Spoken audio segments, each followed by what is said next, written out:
Ashamaa akkam jirtu hordoftoonni kiyyaa marti keessan siniin jechaa dhugumamma kanaasaa jiru Roobeel immoo fakkaatti Roobeel naaf hin gallee jechuun jaaladha.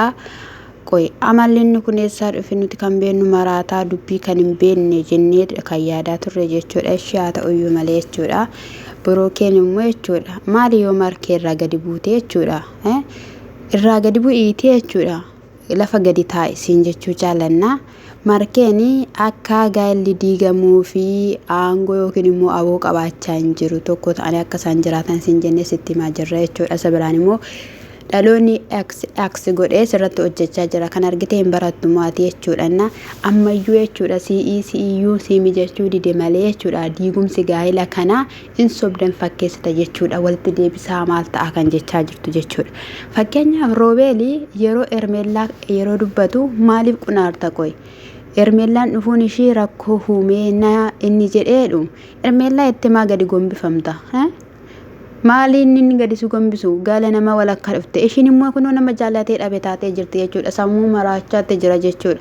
Ani meekaniini akka ishiin maraatte akka ishiin jaallattee jirtu beeku tokkoffaa gaafa ishiin dubbatte yoo osoo hin taane gaafa Abiraamii biyya keessaa ba'uun qaba jedhee ishiin kaameraa qabattee dhuftee boochee jechuudha.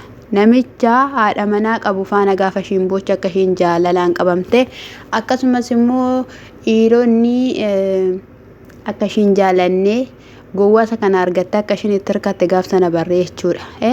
Inqunaariin ishiin jaalalaaf dhufte malee waan qajeelinaa fi akkasumas immoo Abiraam gammachiisuudhaaf dhufte tokkollee hin qabdu. Abiraam yoo gammachuu barbaadeera ta'e inni qarshii isaatiin nyaachuu danda'a. Akka barbaadde gootee nyaata maal gooteettu jechuudha sirraa. Kanaaf iyyuu jaallata zibbitanis jechuudha. Roorroon kun yoo uumameeyyuu hin uumama malee yoomiyyuu Ruutaa fi Abiraam gargar hin bahanii. Ruutiyyeen kan barbaaddu jechuudha amanamummaadha, qulqullummaadha. Kun immoo hin ta'a jechuudha. Bakka Roobeel fayyee dhaqee fayyee sana Abiraam yoo geessaniitu ta'e Abiraam hin fayyaa jechuudha. Roobeel fayyeetidha malee iyyee irraa baheeti malee dhuguma Roobeel duraati kan akka taasisa hojjennee nuti namannu jechuudha. Ajaa'iba dinqii dhugaan siniin jedha jechuudha. Har'aa jechuudha kan inni jechaa jiru gaa'elli Ruutaa fi Abiraam abadan diigamuu hin qabu. Maaliidhaaf diigama? Nuti yeroo jalqabaa dogoggora hojjanne. Dogoggorri hojjanne immoo dhugumaan mucaa qaba jedhanii dogoggora nu hojjechiisanii. Abiraam immoo kallattiilee garaagaraatiidhaan qoree bira gaheera akka inni Ruutaadhaan jaalatu. Kanaaf iyyuu Ermeellaan gidduu isaaniitii bahuu qabdi. Kan biraa immoo isaan lamaan wal quunnamsiisuu qabna. Ruutaan murtoon ishiin fudhatte kun gaarii miti. Ilmoon dhalatu abbaa malee guddachuu hin qabu, haadha malee guddachuu hin qabu. Sammuunis likkiin ta'u yoo jedhullee dubbateetoo jira jechuudha. Buruukee maayatti maati? Kana hunduma diigumsa isaanii kana hunduma keessatti iyyuu Roobeel harka keessaan qabu, Abbuush harka keessaa qaba jette fakkeessa. Ani namuma fakkeessuun jibba bara koo keessatti jechuudha. Fakkeessitu jechuudha. Siniyyuu jechuudha. Mataa keessan nuti hiriyoota Abiraam warra jettanii Abiraam jechuudha akka kosii mana keessaa maxaragaa fudhate xaragee gadi sinin baasu taanaan boru sinii gaa'ela isaatiif iyyuu guufuudha jechuudha sin. Hin taatan sin dhugaan siniin jedhe. Ruutaanis jechuudha.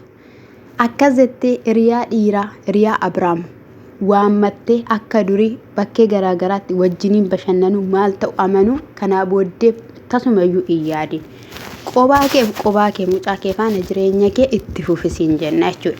Yoo danda'amaa ta'eera ta'e dubartoota mana qaban faana ollaa kee faana jireenya uqubii waan argite gali siin jenna malee kanaa booddee isaan faana ishariiree hin dhaabatiin siin jenna. Argiteettaa akkatti isaanii waa meeqa sii kiyyeessanii waa meeqa lafa sii kaan siin jenna. Obboleetti keenya amanamtuu fi jaallatamtuu siin jenna. Isa kanadha jechuudha. Hundi keessaniyyuu waliin dhooftoota jechuudha. Hin taatan isinii.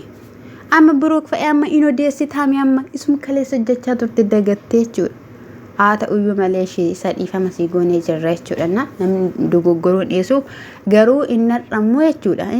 Yeroo waa'ee Ermeellaa dhaamte siintansiisu kuni maali siintansiisamu? Maali qomeenni si waraanu maaf si waraanan jedhe beeyani. Qoreetti waa'ee sitti dhaabde moo? Indaasa kanadha jechuudha. Mana keenyattis ta'u mana isaaniittis ta'u jedhanii jiru. Abbuush immoo karaa danda'amaa ta'een argadhee gorsuu nan barbaada jedhee jira Roobeel jechuudha. Yeroo darbee dhiifama akka inni Abrahaam gaafatuu fi Abbuush nan gorsa jedhee jechuudha. Ta'uyyuu malee dhaga'ee dhufeera jechuudha.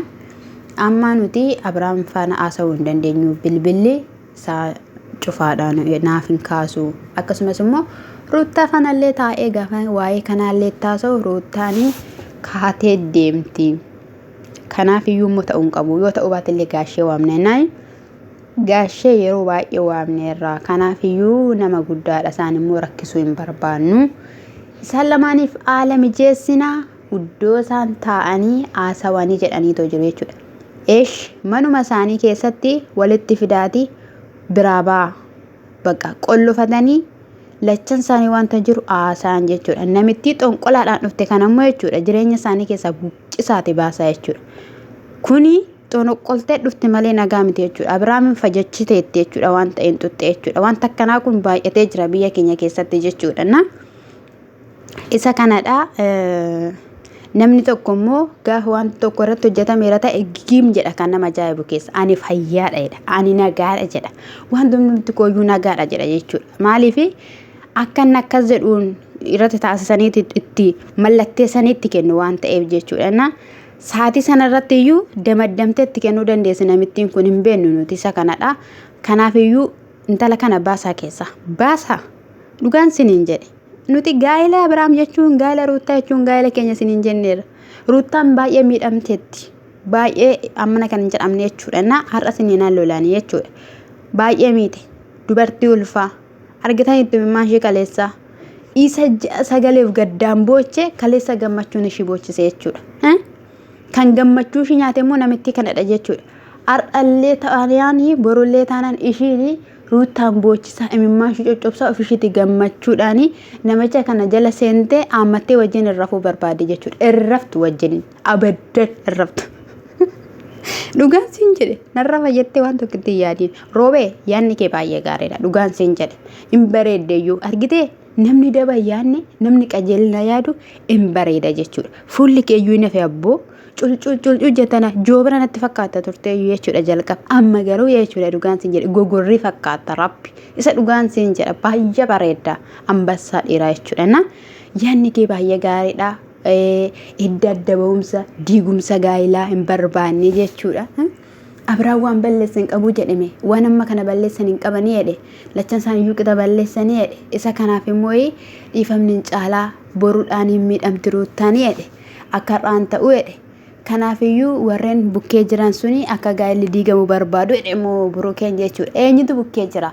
Kan bukkee jiru dhuguma Abbuushaadha.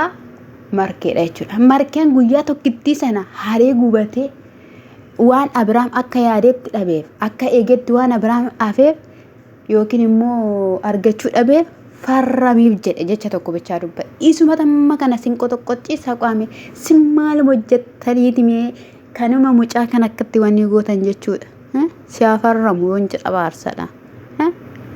Qaame sin maaluma ol keewwachaa jirtu. Kanaaf iyyuu nu waraarsaa nagaa nuuf haa bu'u kolfanii haa dhufanii gammadanii haa dhufanii suura waliin haa ka'an dhugaan sin jedhe yeroon kun yeroo suura waliin ka'anidha waan hundumayyuu dhiisanii jechuudha yeroo gammada yeroo kolfanidha mucaa isaanii waliin ta'anii suura ka'anii akkasumas immoo jechuudha ana qimamii mana madaamii qiddoo YouTube subscribe godhaa qimamoonni mana madaamii warri kaan nu in subscribe nun godhan dhugaan sin jedhe warri mana mataa isaanii keessa taa'anii jireenya mataa isaanii jiraatan nu guddisuun barbaadan nuti isaan guddisuu barbaada malee kanaaf iyyuu anaanis subscribe naa godhaa sinin jechuun jaalladha sin galata guddaa qabdu sinin jedha sin qarshii keessan duwwaan osoo hin taane bilbila keessaniin jechuudha nama baay'ee gargaaraa jirtu kanaaf iyyuu anaanis na gargaaraan dhaamsa kooti bakka dhaamsa kooti I miss you sinin jaalladha sin kabaja eebbifaman shaalom.